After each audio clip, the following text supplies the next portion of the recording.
Faz parte também aqui das nossas mudanças culturais pelo país afora. Jogos e apostas. Bom, jogo e aposta vem desde lá, acho que vem desde a época do Império. Salvo engano, para construir o zoológico do Rio de Janeiro, que era a capital, eles fizeram um joguinho. Que bichinho que você vai usar? O que você vai usar? Usar os bichos. Então, nasceu o jogo de bicho lá atrás por causa dos nomes dos bichinhos que estavam lá no zoológico. De lá para cá as coisas evoluíram bastante. E mais recentemente, nós incorporamos o verbo em inglês to bet, que significa apostar, na nossa linguagem cotidiana. Então nós temos as empresas de bet. O governo, inclusive, publicou novas regras para as empresas chamadas bets, que são apostas esportivas e jogos. E nós pedimos então aqui ao especialista em direito de jogos e aposta, Dr. Fabiano Jantalha, para conversar um pouco conosco. Dr. Fabiano, muito obrigado por atender aqui o Jornal Nova Brasil. Bom dia, Heródoto. Bom dia, ouvintes e telespectadores aí, quem está nos acompanhando pela internet. É um grande prazer estar aqui com você novamente. Igualmente, muito obrigado. Então, Fabiano, então a partir de agora, as empresas estão livres dentro de determinadas regras para aceitar esse tipo de aposta eletrônica? Mais ou menos. Com a publicação ontem da portaria 827, de 21 de maio, nós passamos a ter a possibilidade de que as empresas peçam autorização. Então, as empresas que já operavam no Brasil terão um prazo de 6 meses para se adaptar, e aquelas que começarem a operar agora terão essa possibilidade de imediatamente requerer essa autorização para funcionar. Agora, doutor Fabiano, essas empresas têm que estar necessariamente registradas no Brasil? Ou eu posso, por exemplo, continuar apostando no exterior? Eu vi outro dia que tem uma loteria nos Estados Unidos, que é coisa de $1 bilhão. Como é que foi isso? Como é que foi estabelecido? Tá, muito boa pergunta, porque muita gente tem dúvidas sobre isso. Então, é preciso ser bem claro, bem didático.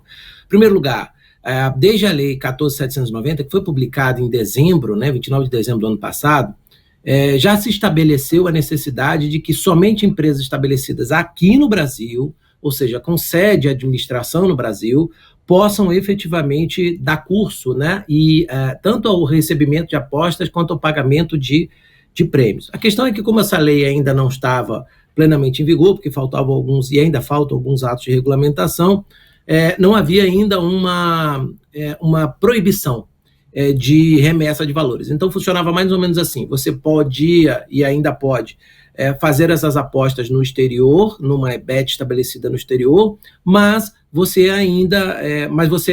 assim, por enquanto, tudo bem, a gente pode fazer, mas a partir do momento em que essas normas regulamentares começam a ser editadas, entra em vigor uma regra da lei que diz o seguinte: fica proibida a remessa de valores para o exterior. Então, os bancos, as instituições de pagamento, enfim, todas as fintechs que recebem esses pagamentos, essas coisas aqui no Brasil, não poderão mais irrigar as empresas lá fora. Então, a gente corta esse canal de comunicação, fecha a torneira, e essas empresas também não poderão, essas que estão lá fora, não poderão anunciar ou fazer propaganda ou publicidade aqui no Brasil. Então, o que o legislador buscou foi fechar os dois lados que abastecem as bets não autorizadas, tanto o lado financeiro quanto o lado publicidade. A partir dessa publicação, dessas portarias, então começa o prazo de 6 meses para que todos possam se regularizar, ou melhor dizendo, pedir a sua autorização, e com isso a gente vai para o cenário desejado pelo legislador no final de 2023.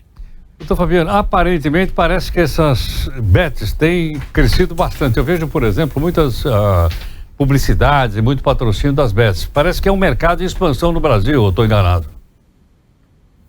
Não, está certíssimo.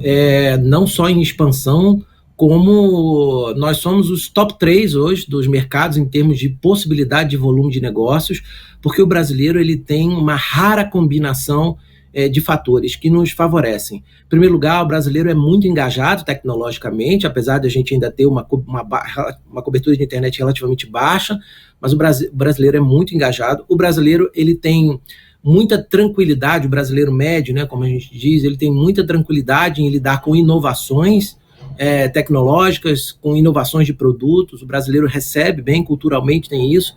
E a terceira característica que vai beneficiar especificamente uma classe bem delimitada de apostas: o brasileiro gosta muito de esporte. Então, nós somos um dos países do mundo com o maior índice de engajamento em programas e eventos e questões de temática esportiva. Então, essa tríade de fatores nos coloca como um dos 3 mercados mais pujantes do mundo. Eu considero que os Estados Unidos estão muito acima de qualquer perspectiva. O Reino Unido é um outro mercado muito pujante. Eu acho que o Brasil tem tudo para se tornar o 3º maior mercado mundial, concretamente falando, depois de um ano aí, talvez, no volume de apostas aqui. Extraordinário.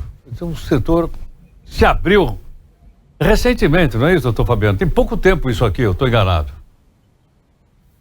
Isso começou em 2018 com a publicação da Lei 13.756, que abriu pela primeira vez, ainda no governo Temer, era fruto de conversão de uma medida provisória, abriu a possibilidade de exploração das apostas de cota fixa. Só que durante o governo Bolsonaro isso não foi regulamentado, né? Finalzinho do governo Temer foi essa edição, então o governo Bolsonaro não regulamentou a lei.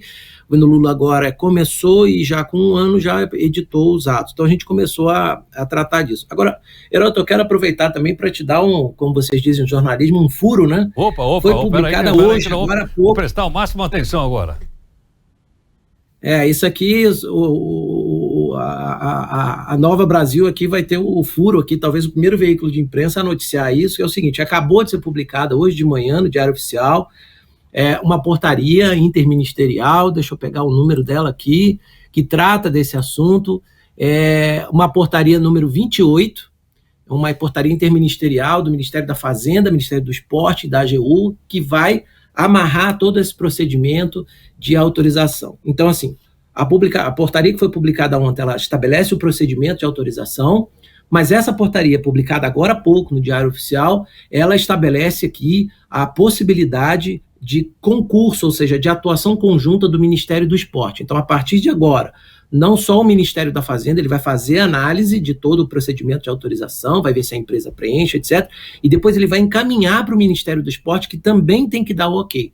Se o Ministério do Esporte der o ok, o ato é editado. Se o Ministério do Esporte divergir do Ministério da Fazenda, aí isso vai ser para a advocacia, segue para a Advocacia Geral da União, que vai dirimir o conflito, porque aí a questão é fundamentalmente jurídica. Então, assim, essa é uma novidade, até então vinha-se falando isso apenas no campo político, e eu estou trazendo para você aqui em primeira mão essa notícia. Muito obrigado.